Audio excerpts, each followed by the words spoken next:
ആർക്കും വേണ്ടാത്തവരെ ഒറ്റപ്പെടുത്തി കൊടിയ ദുരിതം അനുഭവിക്കാൻ ബാക്കി വയ്ക്കുന്ന കാലം എല്ലാവരുടെയും പൊന്നോമനയെ കവർന്നെടുത്ത് കടന്നുപോയി. അവൾ വരുന്നു. ഇന്നലെ 12 മണിവരെ ചിരിച്ചും കളിച്ചും ഓടി നടന്ന അവളുടെ പ്രിയപ്പെട്ട വിദ്യാലയത്തിൻ്റെ തിരുമുറ്റത്തേക്ക്. പ്രിയപ്പെട്ട ആൻസിമോളെ, മാപ്പ്. ആരുടെയൊക്കെയോ അശ്രദ്ധ കൊണ്ട്, ധൃതി കൊണ്ട് മോളുടെ ജീവൻ മുട്ടിടും മുന്നേ മായ്ച്ചു കളയപ്പെട്ടു. ഇനി അവൾ എന്നും നേറുന്ന ഒരു ഓർമ്മ മാത്രം. ആര്യനാട് വെള്ളനാട് റൂട്ടിലെ കണ്ണങ്കര മൊഴി വളവിൽ തട്ടിയുടച്ച ഒരു പളങ്കുപാത്രം. സാഹിത്യമല്ല, ഹൃദയത്തിൻ്റെ നോവും രോദനവുമാണ്. അത് പച്ചയ്ക്ക് പറയാൻ യൂട്യൂബ് അനുവദിക്കുന്നില്ല. ഇവിടെ മോളുടെ ചിത്രം നോക്കിയിരിക്കുന്നതും മോളെ മായ്ച്ചു കളഞ്ഞ അതേ ദുരന്തമുഖത്തേക്ക്, അതേ സ്ഥലത്തേക്ക്. ഇതാണ് കണ്ണങ്കര മൊഴി. അവൾ സഞ്ചരിച്ച സ്കൂട്ടറും കൂട്ടിയിടിച്ച ബുള്ളറ്റും അടുത്തിരിപ്പുണ്ട്. ചിതറി തെറിച്ചു കിടക്കുന്ന ചെരുപ്പും മറ്റും. ഇവിടെ നിന്ന് ഈ ഒരു വിഷ്വൽ പകർത്തുമ്പോൾ ഹൃദയം വല്ലാതെ തേങ്ങുകയാണ്, കണ്ണ് നിറയുകയാണ്. ഈ 2 വാഹനങ്ങൾക്കും കാര്യമായ തകരാറുകൾ പ്രത്യക്ഷത്തിൽ ഇല്ല. ഈ മുന്നിലെ കണ്ട വാഹനത്തിലായിരുന്നു അച്ഛനും മോളും യാത്ര ചെയ്തത്. അതിൽ മുതിർന്നവർ ധരിക്കുന്ന ഒരു ഹെൽമറ്റ് മാത്രം ഉണ്ട്. പിന്നെ ഈ ഭാഗത്ത് ചിതറിക്കിടക്കുന്ന ചെരുപ്പുകളിൽ ഒന്ന് അവളുടേതാണ്, പിങ്ക് നിറത്തിലുള്ളത്.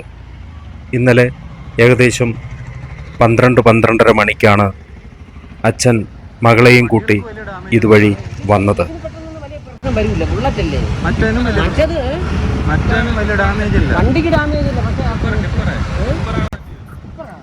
നാട്ടുകാർ ഈ സംഭവത്തെക്കുറിച്ച് പറയുന്നത് ഇപ്രകാരമാണ്.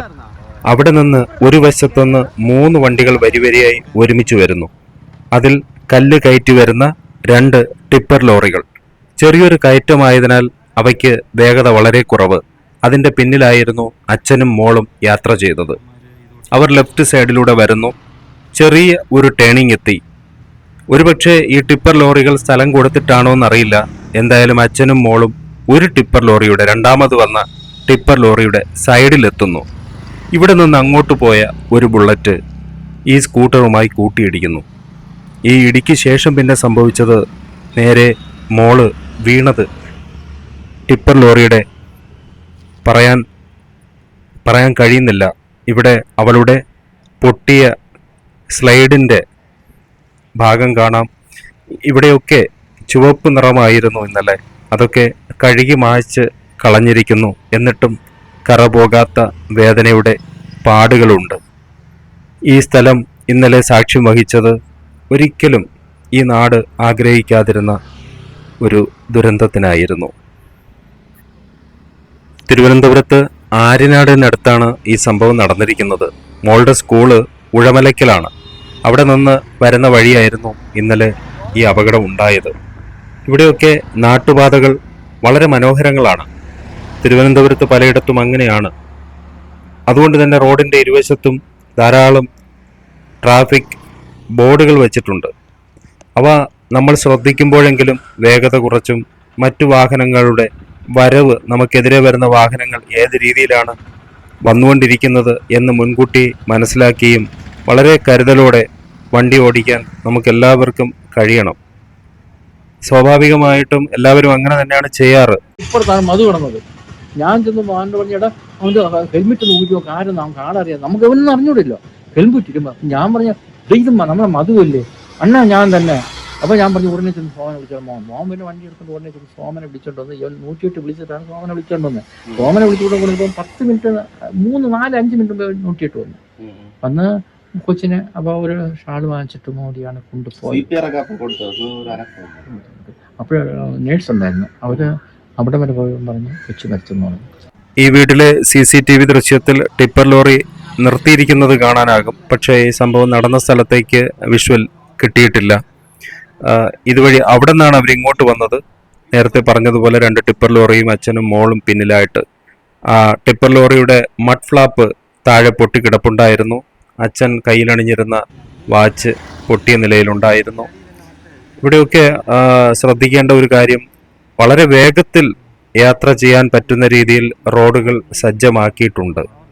പക്ഷേ അതിലേക്ക് നമ്മളുടെ സമീപനം, നമ്മൾ ഏത് രീതിയിലാണ് വാഹനം ഓടിക്കുന്നത് എന്നതനുസരിച്ചായിരിക്കും തീർച്ചയായും നമ്മുടെയും ഒപ്പം നമ്മൾ കാരണം മറ്റുള്ളവരുടെയും ജീവിതത്തിലെ വിധി.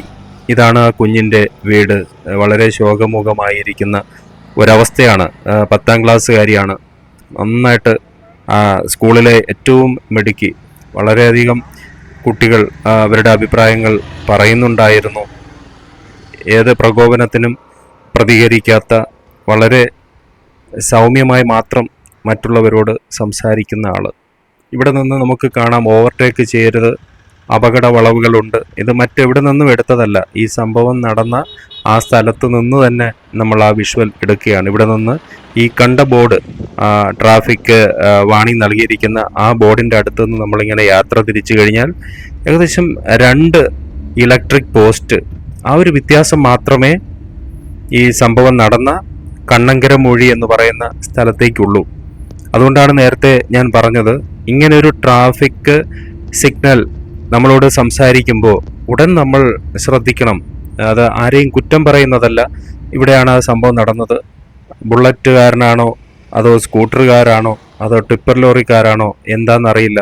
എന്തായാലും കുഞ്ഞിൻ്റെ ജീവൻ പൊലിഞ്ഞു എന്നുള്ളത് മാത്രമാണ് നമുക്ക് നമ്മുടെ മുമ്പിലെ വേദന. ഇവിടെ സ്കൂളിലേക്ക് ധാരാളം പേര് കുഞ്ഞിൻ്റെ വരവും പ്രതീക്ഷിച്ച് 11 മണിയോടെ എത്തിയിരുന്നു. പൊതുദർശനത്തിനായി ഇവിടെ കൊണ്ടുവരുമെന്ന് പറഞ്ഞു. അതുകൊണ്ട് തന്നെയാണ് നമ്മൾ ഇവിടേക്ക് വന്നത്. അതിൻ്റെ പിൻവശത്തട്ട് ഈ കുഞ്ഞിൻ്റെ കൂട്ടുകാരികൾ ചിലർ മരത്തണലിലിരുന്ന് അവർ കരയുന്നുണ്ടായിരുന്നു. അവർക്ക് ഈ സങ്കടം സഹിക്കാൻ പറ്റുന്ന ഒന്നല്ല. അവരുടെ പ്രിയപ്പെട്ട ഒരു കൂട്ടുകാരിയാണ് നഷ്ടമായിരിക്കുന്നത്.